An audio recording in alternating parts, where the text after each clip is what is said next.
कुछ ही समय पहले की बात है। एक बार भगवान शिव और माता पार्वती एक जंगल में बैठे हुए थे। सर्दियों की रात थी, बहुत ही ठंड पड़ रही थी।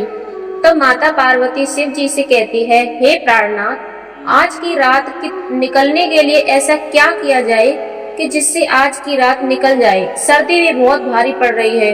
माता पार्वती कहती है, कोई ऐसी कहानी सुनाओ जिससे हमारी है आज की रात कट जाए। शिव जी अपनी की बात सुनकर एक कहानी शुरू करते हैं कि तुम ध्यान से सुनो, मैं तुम्हें बहुत ही ज्ञानवर्धक और प्रेरणादायक कहानी सुनाने जा रहा हूँ।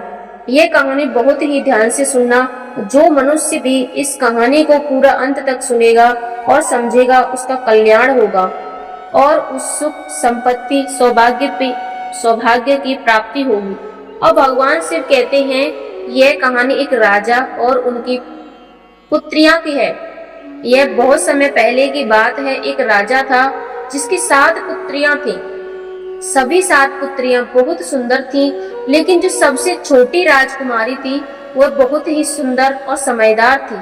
उस राजकुमारी का नाम दुर्गा था, जो अपनी सभी बहनों में से सबसे ज्यादा समझदार थी। राजा की पहली पत्नी की मृत्यु हो गई थी। माता की मृत्यु के समय 7 पुत्रियां बहुत छोटी थीं। उसके बाद इन 7 राजकुमारियों के पालन पोषण की जिम्मेदारी राजा पर आ गई थी। राजा अपनी बेटियों को बहुत प्यार करता था। राजा उन सभी राजकुमारियों से भी बहुत अच्छे से देखभाल करता था। उन्हें माता पार्वती का प्यार देना था। राजा चाहता था कि राजकुमारियों को ऐसा ना लगे कि उनकी माँ नहीं है। वह उनके लिए तरह तरह के भोजन बनवाता और अच्छे अच्छे कपड़ों का भी प्रबंध करता था। वह अपनी बेटियों का पालन पोषण अच्छे से करने की कोशिश करता था। अब धीरे धीरे राजकुमारियां बड़ी होने लगी और भी अपने पिता राजमहल के लिए भोजन बनाकर रख देती थी। जब भी राजा अपने मंत्रियों के साथ किसी राज्य के कार्य के लिए अपनी राजधानी से बाहर जाता, तब राजकुमारियां उनके लिए खाना बनाकर रास्ते के लिए उनके साथ भेज दिया करती थी। धीरे धीरे समय बीत रहा था। उस राज्य में राजा एक प्रधान सेवक था जिसकी मृत्यु हो गई थी। वे भी अपने पीछे अपनी पत्नी और एक छोटी लड़की को छोड़ दिया था। अभी दोनों प्रधान सेवक के बिना इस संसार में अकेली रह गई थी। राजा की 7 लड़कियां अपने पिता के लिए भोजन तैयार करती थी। जब वह राजकुमारियां भोजन तैयार कर रही होती थी, उसी समय उस प्रधान सेवक की पत्नी की बेटियां से थोड़ी सी आग मांगती थी। राजा की छोटी बेटी दुर्गा को वह औरत बिल्कुल भी पसंद नहीं थी। वह उसका अपमान कर देती थी और कहती कि अपने घर जाकर स्वयं आग जलाओ। तुम रोज रोज हमसे आग मांगने क्यों आती हो? लेकिन उस औरत पर इस बात का कोई असर नहीं होता। वह विधवा औरत प्रतिदिन उनसे आग मांगने के लिए उसे छोटी राजकुमारी कितना भी बेइज्जत और मना करती, लेकिन उस पर कोई असर नहीं होता था। राजकुमारी दुर्गा की जो 6 बहनें थीं, वे अपनी छोटी बहन को बहुत समझदारी समझाती कि दुर्गा शांत रहा करो, वह महिला बेचारी विधवा है और यदि हम उसको थोड़ी सी आग दे देंगे और यह उनसे आग जला देंगी तो क्या हो जाएगा। जब देखो तुम उस औरत से लड़ती झगड़ती रहती हो, इसके साथ ही तुम उसको इतना भला बुरा सुनाती हो। इसमें उस बेचारी का क्या कसूर है? वह हमारे यहाँ आकर केवल हमारे चूल्हे से थोड़ी आग ही तो लेने आती है। अपनी बड़ी बहनों की बात सुनकर छोटी राजकुमारी कहती है कि कोई बात नहीं, आज तुम्हें मेरी बात समझ नहीं आती, लेकिन देख लेना एक दिन और हमारे लिए बहुत बड़ी मुसीबत पैदा कर देगी। यह सिलसिला इसी तरह चलता रहा और औरत रोज उनके घर पर आग मांगने जाती और जैसे तैसे सबसे नजर बचाकर राजा के खाने में राख मिला देती, क्योंकि वह विधवा और बड़ी ही अजीब स्वभाव की थी। जल्दी से राख मिलाकर राजा का बना हुआ भोजन खराब कर देती थी। धीरे धीरे राजा को भी अपने खाने में कुछ खराबी महसूस होने लगी थी। वह जानता था कि उसके लिए खाना उनकी बेटियां बनाती हैं। राजा अपनी पुत्रियों से बहुत ही प्रेम करता था, इसलिए वह समझ नहीं पा रहा था कि उसकी पुत्रियां उसके खाने को क्यों बिगाड़ देती हैं। उसे इस बात का विश्वास नहीं हुआ था कि आखिर खाना इतना खराब क्यों लगता है। एक दिन राजा ने सोचा कि सच्चाई जानने के लिए मुझे अपनी बेटियां पर नजर रखनी चाहिए, क्योंकि मेरी बेटियां मेरे लिए ऐसा तो नहीं कर सकती है कि वे मेरा खाना खराब कर दे। ऐसा सोच विचार करके राजा अपने कक्ष में चला गया। अब राजा जब उसकी पुत्रियां खाना बना रही थी तो उन्हें खाना बनाते हुए छिपकर देखने लगा कि मेरी बेटियां किस मकसद के लिए मेरे खाने को खराब करती हैं। ऐसा खराब खाना खिलाकर मुझे क्यों मारना चाहती हैं। वे अपने मन में ऐसा विचार करते हुए राजा अपनी पुत्रियों को देखने लगा, क्योंकि वह अपनी पुत्रियों से बहुत प्यार करता था। उसने अपनी पुत्रियों को खाना बनाते हुए दीवार के छुपके गुप्त झरोखे से देखा। वह जानना चाह रहा था कि मेरी बेटियां कैसे खाना खराब करती हैं। उसके सातों बेटियों सावधानी से चावल को धो रही थी और बड़ी ही स्वच्छता से भोजन को तैयार कर रही थी। जैसे ही सभी प्रकार के भोजन बनकर तैयार हो गए तो उसने देखा कि उसकी बेटियां ने बड़ी सावधानी और स्वच्छता के साथ भोजन को चूल्हे से दूर हटाकर रख दिया। इसके बाद राजा ने जो देखा उसे देखकर वह बड़ा ही आश्चर्यचकित हुआ। राजा ने देखा कि प्रधान की विधवा आग लेने के लिए उसके घर पर आई और उसने अपने घर पर भोजन को पकाने के लिए आग मांगी। तभी दुर्गा उस पर क्रोधित हो गई और उसे खरी खोटी सुनाने लगी। दुर्गा उससे कहने लगी, जब देखो मुंह उठाकर आग मांगने चली आती है। फिर दुर्गा की दूसरी बहनों ने उसे समझाया, कोई बात नहीं, आग ही तो मांग रही है, तुम गुस्सा मत करो। जब वे आग लेकर जाने लगी तो उसने राजकुमारियों की नजर से बचकर सारे खाने में राख मिला दी थी। इस प्रकार उसने सबसे नजरें बचाकर सारा खाना खराब कर दिया। जब राजा ने देखा कि उसकी बेटियां ने बहुत साफ सफाई और बड़े सुंदर तरीके से खाना बनाया था, लेकिन प्रधान की पत्नी ने लकड़ी लेने के बाद खाने के सामान में राख मिला दी, तो राजा बहुत क्रोधित हुआ और वह अपने राजमहल में दरबार लगाकर बैठ गया। उसने तुरंत अपने आदमियों को प्रधान की पत्नी को पकड़कर लाने के लिए भेज दिया और उनसे कहा कि प्रधान की पत्नी को मेरे सामने शीघ्र पेश करो। विधवा औरत को राजा के दरबार में लाया गया। जब राजा ने उससे सारी घटना के बारे में पूछा तो उस विधवा औरत ने कहा कि महाराज मुझे क्षमा करें, मैं तो ये खेल खेल रही थी और मैं तो ये देखना चाहती थी कि आप कितने चतुर और समझदार हैं और कैसे इस समस्या का समाधान निकालते हैं। वह औरत महाराज की प्रशंसा करते हुए कहने लगी, महाराज आप तो बहुत ही न्याय प्रिय और समझदार हो। इस प्रकार उस औरत ने राजा को अपनी मीठी मीठी बातों में उलझा लिया।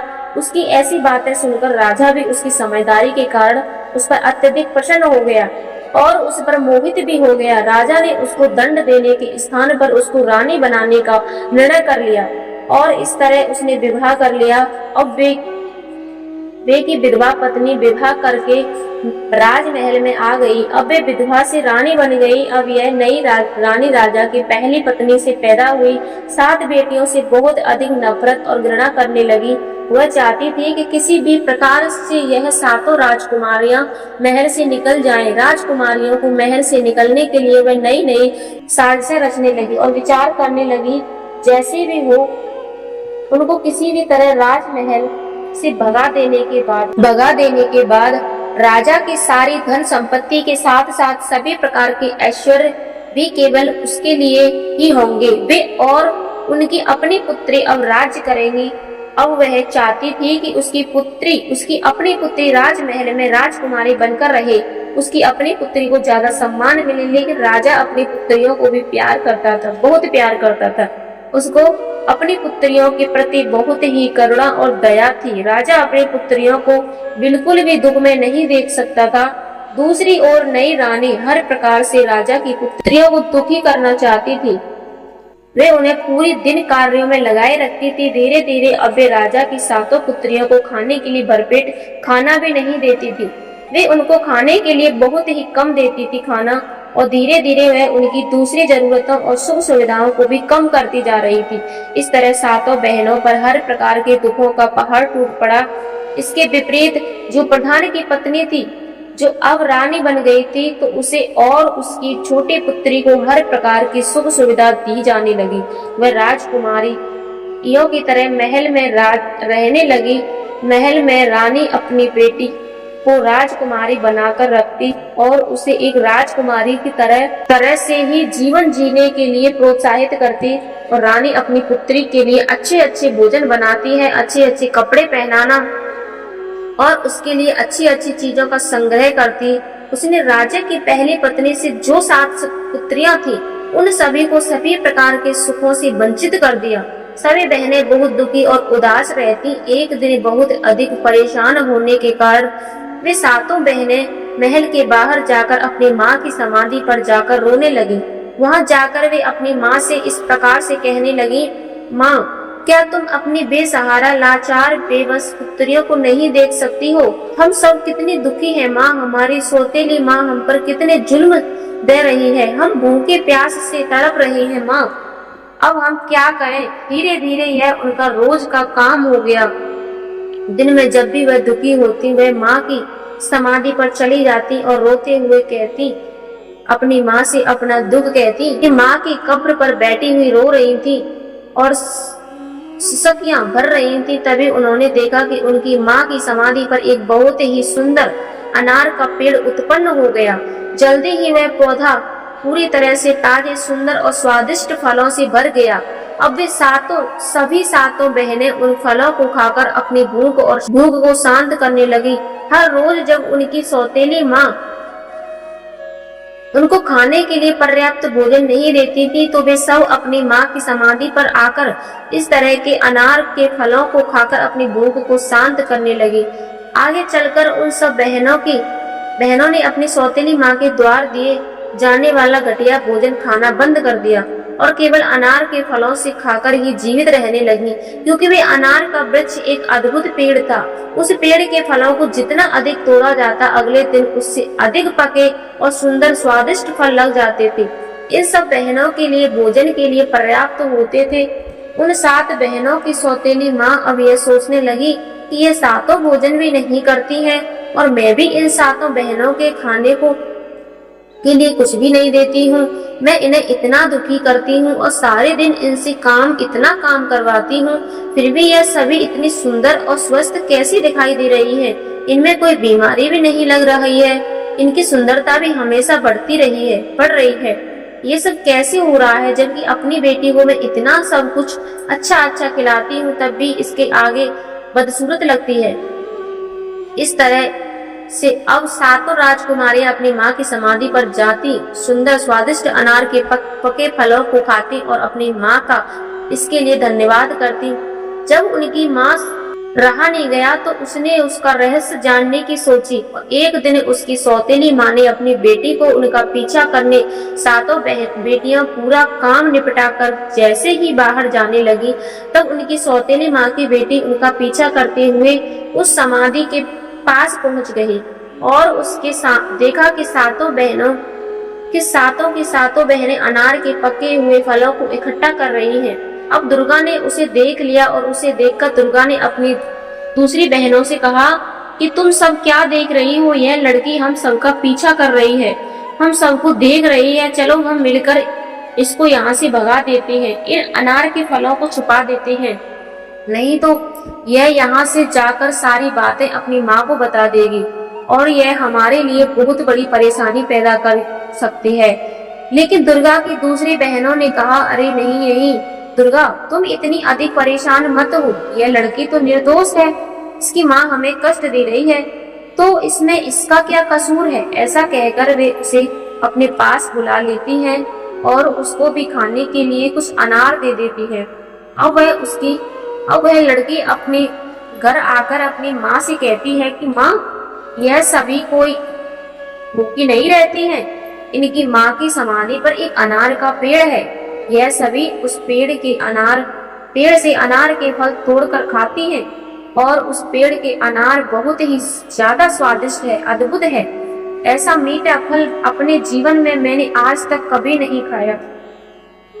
बेटी के मुख से ऐसी बातें सुनकर रानी बहुत गुस्से में आ गई और वह सोचने लगी कि अब मैं इन्हें वहां से कैसे फल खाने से रोकूं।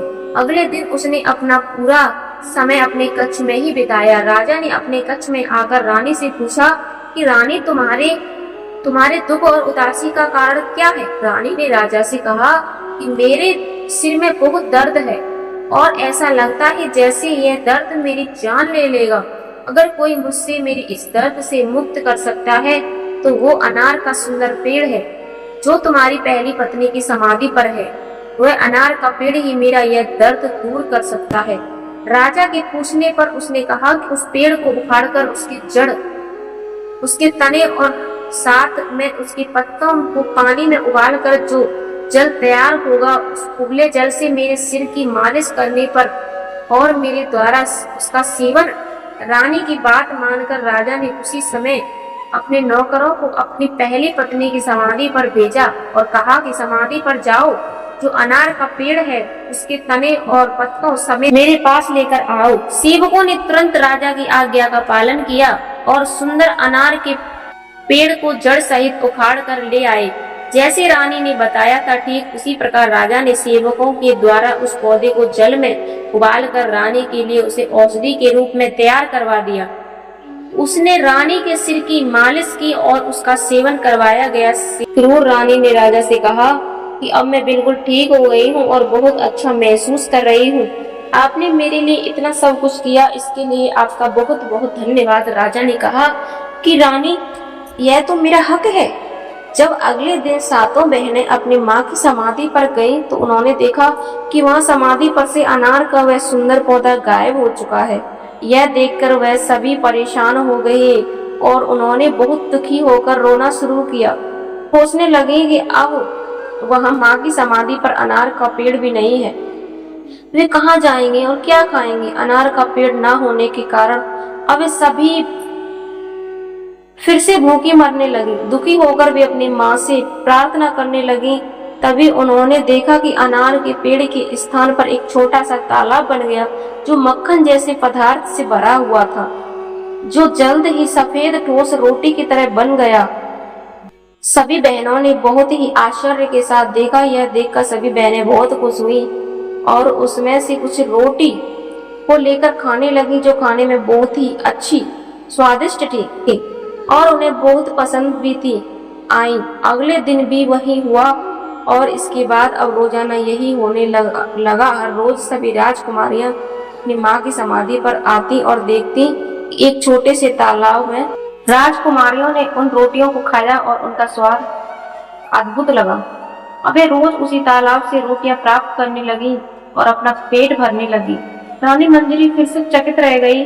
उसकी चाल विफल हो रही थी, लेकिन उसने हार नहीं मानी और कथा आगे बढ़ी। रानी मंजरी की चिंता और बढ़ गई।